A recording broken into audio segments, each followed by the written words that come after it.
राज्य वैद्य Dinesh Chandra Harnarayan bhai Pandya, Panchakarma physician, Neuropanch Ayurved hospital and research organisation, Gandhinagar, Gujarat.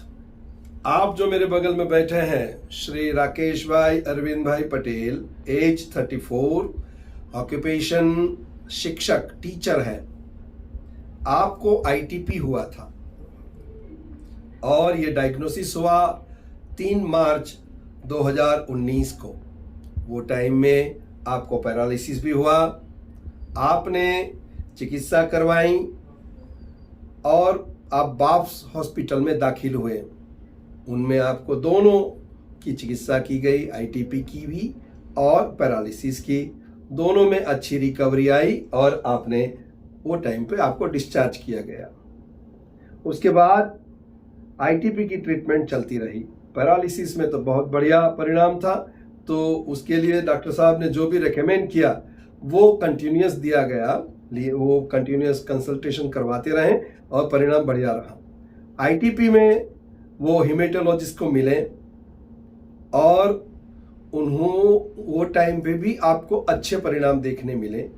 आपका जो प्लेटलेट्स पहली बार जो डायग्नोसिस हुआ था वो टाइम पे 3000 था और हेमेटोलॉजिस्ट के एडवाइस के अनुसार जो चिकित्सा की गई, स्टेरॉइड्स दिए गए, तो स्टेरॉइड्स के साथ वो बढ़कर 3 लाख हो गए और स्टेरॉइड को छोड़ने के बाद वो घट के 1,84,000 हो गए वो, लेकिन फिर भी नॉर्मल रेंज में थे। तो हेमेटोलॉजिस्ट ने आपको चिकित्सा बंद करने का एडवाइस किया और उसी तरह से आपने चिकित्सा बंद कर ली। उसके बाद दोबारा ये पहला एपिसोड था वो मार्च 19 का था। अब ये सितंबर 2020 में आपका दोबारा, आप जब हॉस्पिटल में जचवाने गए तो आपने पाया, डॉक्टर साहब ने पाया कि प्लेटलेट्स दोबारा कम हो चुके हैं। प्लेटलेट्स कम होकर 10,000 तक आ चुके थे। आपको वो टाइम में दाखिल किया गया, लेकिन परिणाम इतना अच्छा नहीं रहा। वो टाइम आप दोबारा हेमेटोलॉजिस्ट को मिले। हेमेटोलॉजिस्ट ने आपको स्प्लीन चेंज करने का एडवाइस किया, जो रेकमेंडेड है कि इसमें एक रास्ता ये भी है कि स्प्लीन को निकाला जाए। तो आप ये सुनकर आप अस्वस्थ ज़्यादा हुए और आपने सोचा कि और एक पथ्य का प्रयोग किया जाए। आप फिर वहाँ से यहाँ गांधीनगर चिकित्सा के लिए आए और ये करीबन अक्टूबर 2020 से आज तक मेरी चिकित्सा में है। मैंने सिर्फ ओरल मेडिकेशन किया है, सिर्फ आयुर्वेद का दवाइयाँ दिया है और उसके बाद परिणाम बहुत अच्छे दिखे। आप जहाँ भी चिकित्सा ये आप जचवाते हैं, जो लैब में टेस्ट करवाते हैं, वो मेरे पहचान वाली नहीं है, वो आपकी ही पहचान वाली है। तो हमने पाया कि 20 अक्टूबर 2020 को आप जब आए तब 25,000 आपके प्लेटलेट्स थे। हमने चिकित्सा की, ग्रेजुअली बढ़े, वो 11वें महीने में 30,000 हुए, फिर वो बढ़कर 2,91,000 हुए,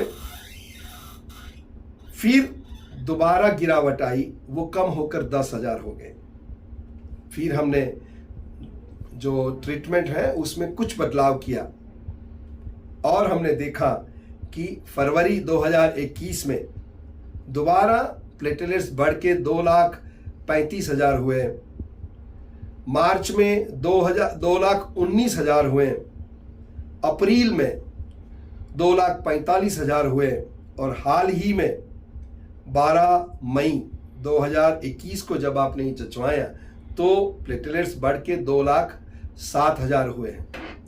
HB काफ़ी अच्छा है, HB 14.5 है। हमने जो चिकित्सा की है उसमें कोई स्टेरॉइड्स नहीं है, सिर्फ आयुर्वेद का औषध दिए हैं और ये मेरे पहले मरीज नहीं है जिसको मैंने आईटीपी के लिए ट्रीट किया हो।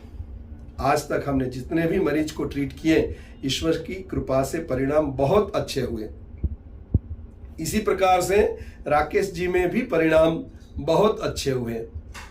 तो यही बात हम राकेश जी से पूछेंगे कि आपका क्या अनुभव रहा। सबसे पहले राकेश जी अपना परिचय देंगे, परिचय और कहाँ से पधारते हैं वो कहेंगे, और उसके बाद आपने जो रोग और रोग के बारे में जो भी अनुभूत किया है वो अपनी जुबानी आप बताएंगे। थोड़ा लाउडली बोलेंगे तो दर्शकगण ज्यादा सुन पाएंगे, प्लीज।